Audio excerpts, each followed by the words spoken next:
big story of the day is the chaos that's broken out inside the Republican Party, and it's all around Jeff Flake as well as Senator Bob Corker. So we talked about Corker yesterday, and the fact that Corker is really kind of an oozy, sleazy guy, and that he and Donald Trump have now gone at it, and so Corker is in opposition to President Trump, somewhat conveniently, and has decided he was not going to run for re-election.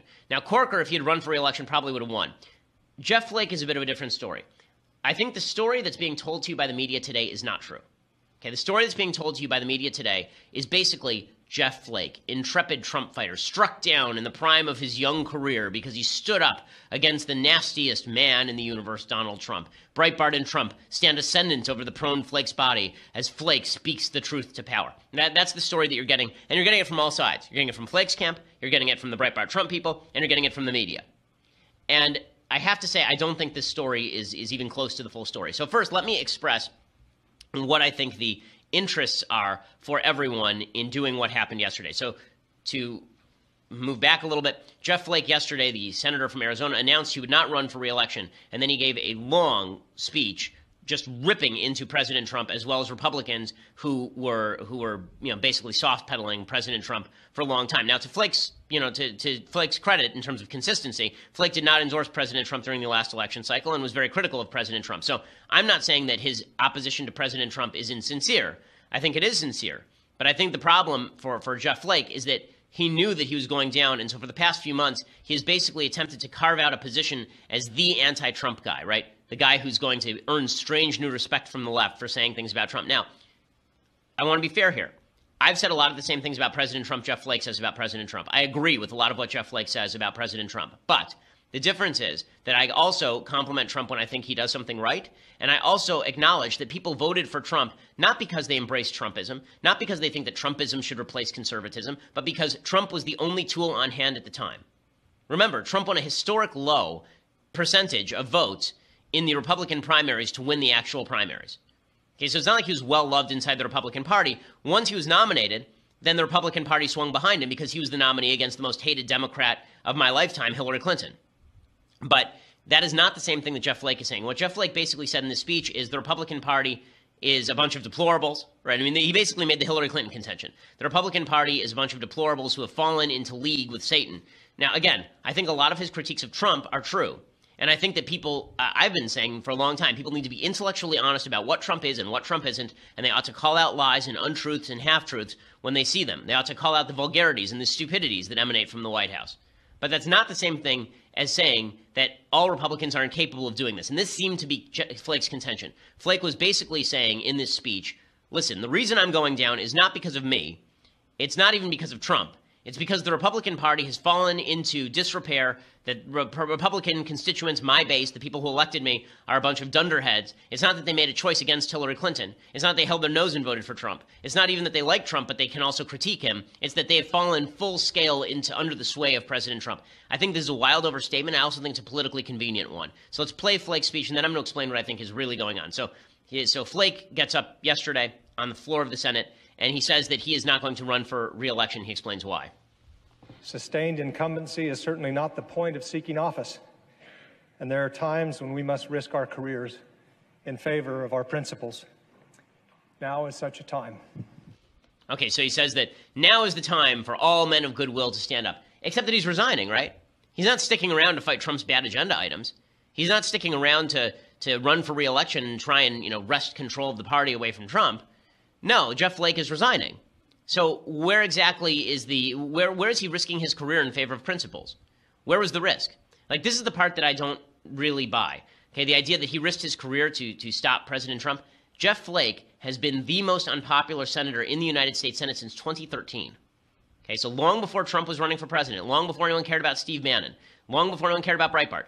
Okay, the fact is that Jeff Flake was a very unpopular senator pretty much from the get-go. There's an article in The Atlantic in 2013 that was titled, How Jeff Flake Became the Most Unpopular Senator in the United States, right? 4 years ago, before Trump was a gleam in the media's eye or Bannon's eye, and Bannon wasn't a gleam in the media's eye, right? The fact is that Jeff Flake was already unpopular. And the reason that Jeff Flake was unpopular is because he was a hard-right congressman who won 75% of the vote in his district for several terms running. And then he came to the Senate and he decided to move to the center. The American Conservative Union points out, As Senator, Flake's score is 80% over 4 years. As representative, his score was 98% over 10 years. It's a 20% drop-off in the ACU score. And it's not just that. Here's a list of some of his votes. Jason Johnson, who's a former Ted Cruz chief staffer, he laid out a bunch of the votes here. He suggested that well, here's what he says. It's tempting to comment on Flake's floor speech, instead offering context on his view of governing by highlighting a few of his votes. Jeff Flake was one of 10 Republican senators who voted to confirm Loretta Lynch for Attorney General. Flake voted to fund President Obama's unconstitutional executive amnesty. Flake voted against Senator Mike Lee's First Amendment Defense Act. Flake voted for President Obama's $1.1 trillion Cromnibus 2015 spending bill. Flake voted for S-2114, which increased Russia's power at the IMF. Flake voted for a clean debt limit suspension. Flake was one of only 11 Republican senators who voted to confirm Janet Yellen. Flake voted for the Ryan Murray budget, which lifted spending caps and raised taxes in exchanges for promises of future spending cuts. Flake voted for the Gang of Eight amnesty bill. Flake voted for the post-Newtown gun grab. Flake voted against the Defund Obamacare Act of 2013. Flake voted to increase debt by $900 billion in exchange for the promise of discretionary cuts in the future in 2011. Flake preferred John Kasich over Cruz or Trump in the 2016 GOP primary. Okay, so the point here is that Jeff Flake used to be a much more conservative guy, and he moved to the center, and as he did, he lost the support of the people of Arizona. Right? He looked disingenuous, and so he lost that support. So here he is saying that he's going down on the burning pyre of Trump, that he's falling on his sword, that he's basically the monk in Vietnam setting himself on fire to demonstrate to the entire world just how terrible President Trump is, but that's not really accurate. Jeff Flake was going to be primaried. He was going to run a very tight primary no matter what. Now, his opposition to President Trump hasn't helped him for sure. But again, I think that it's less about his opposition to President Trump and more about his opposition to the people who voted for President Trump. And this is a distinction worthy of note. Okay, you can oppose things that Trump does. You can even say, I don't think Trump makes a very good president. You can do all of those things.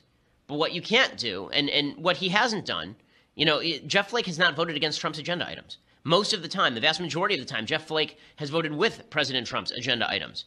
So when he says that he doesn't like Trump, it's really more a matter of what Trump says and what Trump does as president, not a matter of policy. So how that materializes is you can say, I think Trump is vulgarizing the discourse. I think President Trump would be better off if he stopped doing this stuff.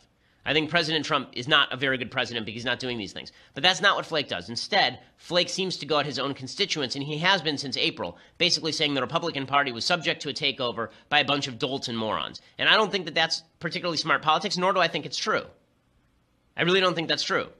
I think there were a bunch of people who voted for President Trump in the primaries who just thought he was the angriest guy on the stage and didn't think beyond that, which I do think is not smart. And then I think once we got past that, there were a lot of people who voted for Ted Cruz in the primaries, or voted for John Kasich in the primaries, who also voted for Donald Trump for president to stop Hillary Clinton.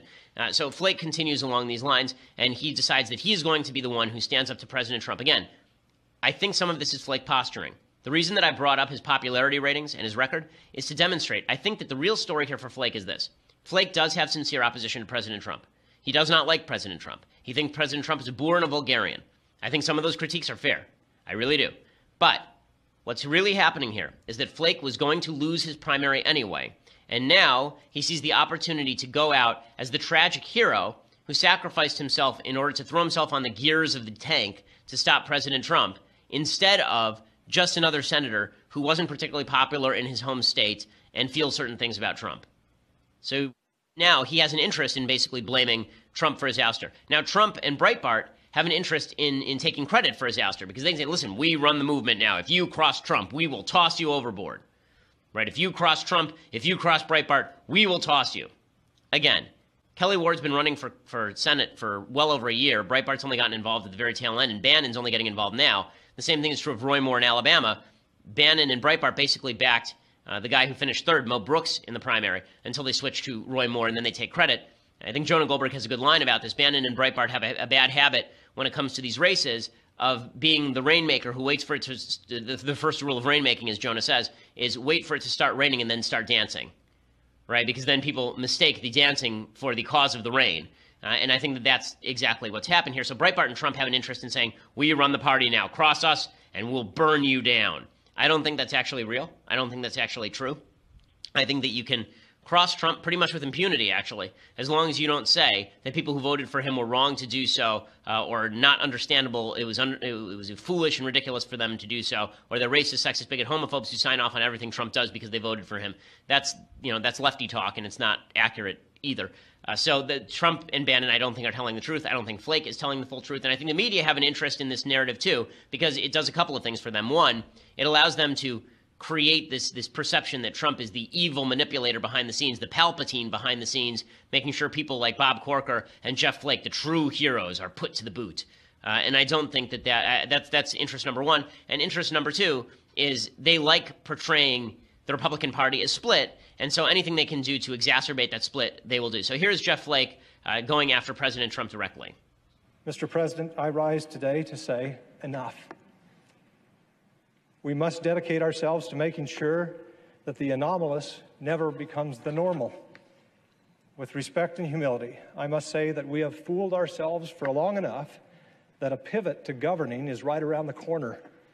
A return to civility and stability right behind it.